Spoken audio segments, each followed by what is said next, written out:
Hello बहनों, नमस्ते, प्रणाम। कैसी हैं आप? आशा करते हैं स्वस्थ होंगी, मस्त होंगी। और आज हम देवरानी और जेठानी एक बहुत ही प्यारा बेटी विवाह गीत लेकर के आए हैं। अगर आप सबको पसंद आता है तो प्लीज़ हमारे चैनल को सपोर्ट कीजिए, सब्सक्राइब कीजिए, हमारे गीत को लाइक कीजिए और अपना प्यार और दुलार बनाए रखिए। तो चलिए सुनते हैं बेटी विवाह गीत। बाजती आवेला करैला के बाजाओ, साजत आवे बरियात। बाजत आवेला करैला के बाजाओ,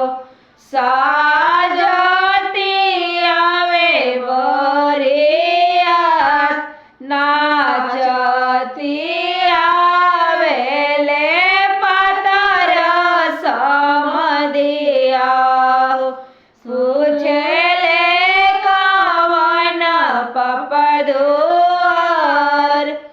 अपना महलिया से निकले सुभाव,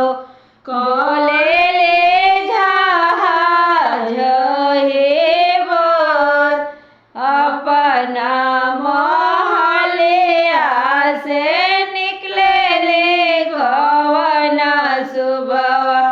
बोले ले जहाज ही बात हमारा हो पापा जी के मगना बगीचा हो।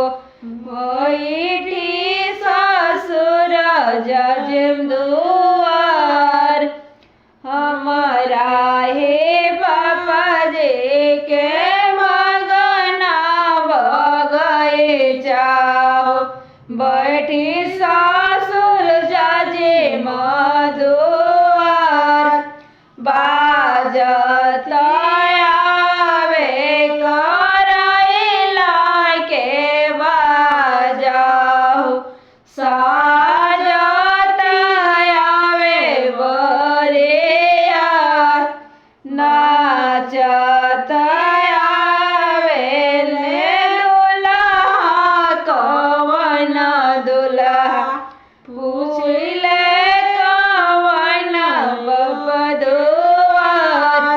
अपना महलिया से निकले कवन सुबह।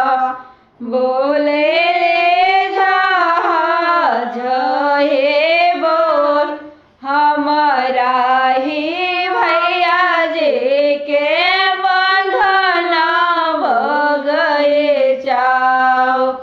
बैठी स्वामी महादुआर, बैठी स्वामी महादुआर।